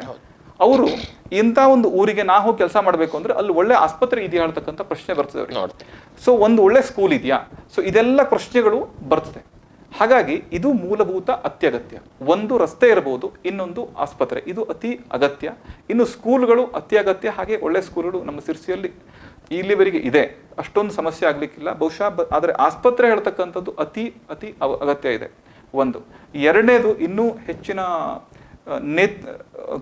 ಒಂದು MP ಆದವರು ಅಥವಾ MLA ಆದವರು ಲೀಡ್ ಮಾಡಿ ಮಾಡ್ತಕ್ಕಂಥ ಕೆಲಸ ಅಂತಾದರೆ, ಇವತ್ತು ಯಾವುದೇ ಕಾರ್ಪೊರೇಟ್ಗಳಿಗೆ ಆ ಕಾರ್ಪೊರೇಟು ಮತ್ತು ಗೌರ್ಮೆಂಟ್ ಜೊತೆ ಒಂದು ಸಂಬಂಧ ಇರುತ್ತೆ. ಆ ಸಂಬಂಧದಲ್ಲಿ ಅವರು ಇಂಥ ಒಂದು ಪ್ರದೇಶವನ್ನು ಕಾರ್ಪೊರೇಟ್ ಜಾಸ್ತಿ ಬರಬೇಕು ಅಂತ ಆದರೆ ಅದಕ್ಕೆ ಅದನ್ನು ಪುಷ್ ಮಾಡ್ತಕ್ಕಂಥ ಒಂದು ಶಕ್ತಿ ಗೌರ್ಮೆಂಟಿಗೆ ಇರುತ್ತೆ ಅಥವಾ MP ಅವರಿಗೆ ಅಥವಾ MLA ಅವರಿಗೆ ಇರುತ್ತೆ. ಆ ಒಂದು ಶಕ್ತಿಯನ್ನು ಅವರು ಉಪಯೋಗಿಸ್ಕೊಂಡು ನಮ್ಮಲ್ಲಿ ಹೆಚ್ಚಿನ ಕಾರ್ಪೊರೇಟ್ಗಳು ಬರೋ ರೀತಿಯಲ್ಲಿ ಪ್ರಯತ್ನವನ್ನು ಅವ್ರು ಮಾಡಿದಾಗ ಮಾತ್ರ ಇದು ಸಾಧ್ಯ. ಯಾವಾಗ ಕಾರ್ಪೊರೇಟ್ಗಳು ಬರ್ಲಿಕ್ಕೆ ಸ್ಟಾರ್ಟ್ ಆಯಿತು, ಹೆಚ್ಚಿಗೆ ಸರ್ವಿಸ್ ಇಂಡಸ್ಟ್ರಿ ಬಂತು, ಎಂಪ್ಲಾಯ್ಮೆಂಟ್ ಅಪಾರ್ಚುನಿಟಿ ಕ್ರಿಯೇಟ್ ಆಯಿತು, ಹಾಗೆ ಉಳಿದ ಸೌಕರ್ಯ ಕೂಡ ಅಥವಾ ಬಿಸ್ನೆಸ್ ಕೂಡ ಆ ಒಂದು ಏರಿಯಾ ಕೂಡ ತುಂಬ ಅಭಿವೃದ್ಧಿ ಹೊಂದುತ್ತೆ. ಎಲ್ಲರೂ ಜನರಿಗೂ ಕೂಡ ಒಂದು ನೆಕ್ಸ್ಟ್ ಲೆವೆಲ್ಗೆ ಹೋಗ್ಲಿಕ್ಕೆ ಸಾಧ್ಯ ಅಂತ ನಾನು ಹೇಳಲಿಕ್ಕೆ ಬಯಸ್ತೇನೆ. ಓಕೆ, ಈಗ ಒಂದು ಲೆಕ್ಕಾಚಾರ ಪ್ರಕಾರ ಕಳೆದ ಒಂದು 30 ಅಥವಾ 40 ವರ್ಷದ ಒಂದು ಹಿನ್ನೆಲೆಯನ್ನು ನೋಡಿದರೆ ಸರಾಸರಿ ಒಂದು ವರ್ಷಕ್ಕೆ ಒಂದು 10,000 ಇದುವರೆಗೆ ಒಂದು 4 ಲಕ್ಷದಿಂದ 5 ಲಕ್ಷ ಜನ ಈಗ IT ಫೀಲ್ಡ್ ಇರ್ಬೋದು ಅಥವಾ ಒಂದು ಉತ್ತರ ಕನ್ನಡದವರು ಹೊರಗಡೆ ಇದ್ದಾರೆ ಹೇಳುವಂಥ ಮಾಹಿತಿಗಳು ನಮಗೆ ಸಿಗ್ತವೆ. ಆ ಒಂದು ನಿಟ್ಟಿನಲ್ಲಿ ಅವರೆಲ್ಲರೂ ಉತ್ತರ ಕನ್ನಡಕ್ಕೆ ವಾಪಸ್ ಬರಬೇಕು ಹೇಳುವಂಥದ್ದು ಯಾವತ್ತಿಗೂ ಸಾಧ್ಯ ಇಲ್ಲ, ಅವ್ರವ್ರ ಆಯ್ಕೆ. ಆದರೆ ಯಾರಿಗೆ ಇಲ್ಲಿ ಬರಬೇಕು ಅಂತ ಒಂದು ಮನಸ್ಥಿತಿ ಇದೆಯೋ, ಒಂದಷ್ಟು ಜನರಿಗೆ ಒಂದು 20%, 30%, 40% ಜನರಿಗೆ ಮನಸ್ಸು ಇರುತ್ತದೆ, ಯಾವುದೋ ಒಂದು ಅನಿವಾರ್ಯ ಕಾರಣಕ್ಕೆ ಬರೋರಿಲ್ಲ. ಹಾಗಾಗಿ ಅಂಥ ಅಂದರೆ ವ್ಯಕ್ತಿಗಳಿಗೆ ಜೊತೆಗೆ ಇಲ್ಲಿನ ಈ ಪ್ರೆಸೆಂಟ್ ಸಿಚುವೇಶನ್ ಬಗ್ಗೆ ಎರಡನ್ನೂ ಕಂಪೇರ್ ಮಾಡಿ ನೀವೇನು ಹೇಳಲಿಕ್ಕೆ ಬಯಸ್ತೀರಿ? ಈಗ ಒಂದೇನು ಅಂತಂದರೆ, ಕೆಲವಷ್ಟು ಅನಿವಾರ್ಯ ಕಾರಣಕ್ಕೆ ಕೆಲವಷ್ಟು ಜನ ಬೆಂಗಳೂರು ಅಥವಾ ಬೇರೆ ಬೇರೆ ಮೆಟ್ರೋ ಸಿಟಿಗೆ ಹೋಗಿ ಸೆಟ್ಲ್ ಆಗ್ತಾರೆ. ಕೆಲವಷ್ಟು ಜನಕ್ಕೆ ಆ ಅನಿವಾರ್ಯತೆ ಇರೋದಿಲ್ಲ. ಸೊ ಅವರಿಗೆ ಬರತಕ್ಕಂಥ ಅವಕಾಶ ಅಥವಾ ಸಾಧ್ಯತೆ ಈಸಿಯಾಗಿರ್ತದೆ, ಅವರು ಖಂಡಿತ ಬರುವಂಥ ಪ್ರಯತ್ನ ಮಾಡಬೇಕು. ಇದು ಒಂದು. ಎರಡನೇದು, ಈಗ ನಮ್ಮಲ್ಲಿ ಎಷ್ಟೋ ಜನಕ್ಕೆ ಅವ್ರದ್ದು ಎಂಟರ್ಪ್ರಿನರ್ಶಿಪ್ ಸ್ಕಿಲ್ ಇದ್ದಿರುತ್ತೆ ಬೈ ಡಿಫಾಲ್ಟ್. ಅವರು ಏನು ಮಾಡ್ತಾರೆ, ಅದನ್ನು ಅವ್ರು ಕಂಡುಕೊಳ್ಬೇಕು. ಎಲ್ಲಿ ಯಾವುದೋ ಒಂದು ಪರ್ಟಿಕ್ಯುಲರ್ ಡಿಪ್ಲೊಮಾ ಅಥವಾ ಯಾವುದೋ ಒಂದು ಪರ್ಟಿಕ್ಯುಲರ್ ಕೋರ್ಸನ್ನು ಮಾಡ್ಕೊಂಡಿರ್ತಾರೆ, ಅವ್ರು ನೆಕ್ಸ್ಟ್ ತನಗೆ ಇಲ್ಲಿ ಬಂದರೆ ಅಪಾರ್ಚುನಿಟಿ ಸಿಗೋದಿಲ್ಲ ಹೇಳೋ ಕಾರಣಕ್ಕಾಗಿ ಅವನು ಅಲ್ಲೇ ಇರ್ತಾನೆ. ಇದು ಅಲ್ಲ, ಆ್ಯಕ್ಚುಲಿ ಅವನು ಒಂದು ಸ್ಟೆಪ್ ಮುಂದೆ ನಿಲ್ಲಬೇಕು. ಅವನು ಇದು ಎಂಪ್ಲಾಯ್ಮೆಂಟ್ ನಂಗೆ ಸಿಗದೆ ಹೋದರೆ ನಾ ಯಾಕೆ ಎಂಟರ್ಪ್ರಿನರ್ ಆಗಬಾರ್ದು ಹೇಳತಕ್ಕಂಥ ಒಂದು ವಿಚಾರವನ್ನು ಅವ್ನು ಮಾಡಬೇಕು. ಹಾಗೆ ಅದ್ರ ಬಗ್ಗೆ ಅವ್ನು ಕಾರ್ಯಪ್ರವೃತ್ತ ಆಗಬೇಕು. ಸೊ ಎಂಟರ್ಪ್ರಿನರ್ಸ್ ಆದ ಅಂತಾದರೆ ಅದು ಬೆಂಗಳೂರೇ ಆಗ್ಬೇಕಂತಿಲ್ಲ, ಅದು ಎಲ್ಲೂ ಆಗ್ಬೋದು. ಇವತ್ತು ನಾವು ಈಗ ಜೋಹೋದ್ ನೋಡ್ತೀವಿ, ಯಾವುದೋ ಒಂದು ಹಳ್ಳಿಯಲ್ಲಿ ಅದಕ್ಕೆ ಹೆಡ್ ಆಫೀಸ್ ಇದೆ. ಇದೇ ಥರ ಎಷ್ಟೋ ಕಂಪ್ನಿಗಳು ಸೊ ಎಲ್ಲೋ ಒಂದು ಹಳ್ಳಿಯಲ್ಲಿ ಹುಟ್ಟಿರ್ತಕ್ಕಂಥದ್ದು ಉದಾಹರಣೆಗಳು ನಮ್ಗೆ ಬೇಕಾಷ್ಟು ಸಿಗುತ್ತೆ. ಹಾಗಾಗಿ ಅಪಾರ್ಚುನಿಟಿಯನ್ನು ನಾವು ಕೆಲವಷ್ಟು ಜನಕ್ಕೆ ಎಂಪ್ಲಾಯ್ಮೆಂಟ್ ಅಪಾರ್ಚುನಿಟಿ ಅವಶ್ಯಕತೆ ಇರುತ್ತೆ, ಯಾರಿಗದು ಆಗೋದಿಲ್ಲ. ಕೆಲವಷ್ಟು ಅವರು ಎಂಟರ್ಪ್ರಿನರ್ಶಿಪ್ಪಿಗೆ ಇಳಿಲಿಕ್ಕೆ ಅವರು ಮುಂದಾಗಬೇಕು. ಆದರೆ ನಾವು ಜನನಿ ಜನ್ಮಭೂಮಿಶ್ಚ ಸ್ವರ್ಗಾದಪಿ ಗರೀಯಸಿ ಅಂತ, ನೀವೇನು ಸಾಧನೆ ಮಾಡ್ತೀರಾ ನಿಮ್ಮ ಜನನಿ ಮುಂದೆ ಮಾಡಿ ಅಥವಾ ನಿಮ್ಮ ಜನ್ಮಭೂಮಿಯಲ್ಲಿ ಮಾಡಿ. ಇದನ್ನು ನಾನು ಹೇಳಲಿಕ್ಕೆ ಬಯಸ್ತೇನೆ. ಇವತ್ತಿನ ಪ್ರೈಮ್ ಗೆಸ್ಟ್ ಕಾರ್ಯಕ್ರಮದಲ್ಲಿ ನಮ್ಮ ಜೊತೆ ಉಪಸ್ಥಿತರಿದ್ದು ಅಭಿಪ್ರಾಯ ಅನಿಸಿಕೆ ಹಂಚಿಕೊಂಡಿರುವ CA ವಿನಾಯಕ್ ಹೆಗಡೆ ಇವರಿಗೆ ವಿಶ್ವಂಬರ TV ವತಿಯಿಂದ ಹೃತ್ಪೂರ್ವಕ ಕೃತಜ್ಞತೆಗಳನ್ನು ಸಲ್ಲಿಸ್ತಾ ಇದ್ದೀವಿ. ವಿಶ್ವಂಬರ TV ಕುರಿತಾಗಿ ಒಂದೆರಡು ಅನಿಸಿಕೆಯನ್ನು ಹಂಚ್ಕೋಬೇಕಂತ ಕೇಳ್ಕೊತೇನೆ. ವಿಶ್ವಂಬರ ಟಿವಿಯಲ್ಲಿ ಬಹುಶಃ ಸುಮಾರಷ್ಟು ನಾನು ಅವರ ವಿಡಿಯೋವನ್ನು, ಈ ಪ್ರೈಮ್ ಗೆಸ್ಟ್ ಕಾರ್ಯಕ್ರಮವನ್ನು ನೋಡ್ತಾ ಇದ್ದೇನೆ. ಅವರ ಒಂದು ಅಪ್ರೋಚ್ ತುಂಬ ಇಷ್ಟ ಆಯಿತು. ಯಾವೆಲ್ಲ ವಿಷಯಗಳು ನಮ್ಮ ಲೋಕಲ್ಲಿಗೆ ಅತಿ ಅವಶ್ಯಕ, ಅತಿ ಅನಿವಾರ್ಯ, ಅಥವಾ ನಮ್ಮ ನ್ಯಾಷನಲ್ ಲೆವೆಲ್ಗೆ ಅದು ಇಂಪಾರ್ಟೆಂಟು, ಅದನ್ನು ತಗೊಂಡ್ಬಿಟ್ಟು ಅವರು ಪ್ರೈಮ್ ಗೆಸ್ಟ್ ಕಾರ್ಯಕ್ರಮವನ್ನು ಅತ್ಯುತ್ತಮವಾಗಿ ನಡೆಸ್ತಾ ಇದ್ದಾರೆ. ಇದು ತುಂಬ ಜನರಿಗೆ ಕೂಡ ಹೆಲ್ಪ್ ಕೂಡ ಆಗ್ತಾ ಇದೆ. ಹೊಸ ಮಾಹಿತಿ ಅಥವಾ ಎಷ್ಟೋ ಹೊಸ ಮಾಹಿತಿಯನ್ನು ಕೊಡ್ತಾ ಇದೆ. ಹಾಗೆ ಅದು ಜನರಿಗೆ ಜಾಗೃತಿಯನ್ನು ಕೂಡ ಮೂಡಿಸ್ತಾ ಇದೆ. ಈ ಒಂದು ಕಾರ್ಯಕ್ರಮ ಇನ್ನೂ ಯಶಸ್ವಿಯನ್ನು ಹೊಂದಲಿ. ಹಾಗೆ ಆ ವಿಶ್ವಂಬರ TV ಇನ್ನೂ ಹೆಚ್ಚಿನದಾಗಿ ಬೆಳೆಯಲಿ ಅಂತ ಹೇಳ್ತಾ ಆಶಿಸ್ತಾ ನನ್ನ ಮಾತನ್ನು ಮುಗಿಸ್ತೇನೆ. ನಮಸ್ಕಾರ. ಧನ್ಯವಾದ.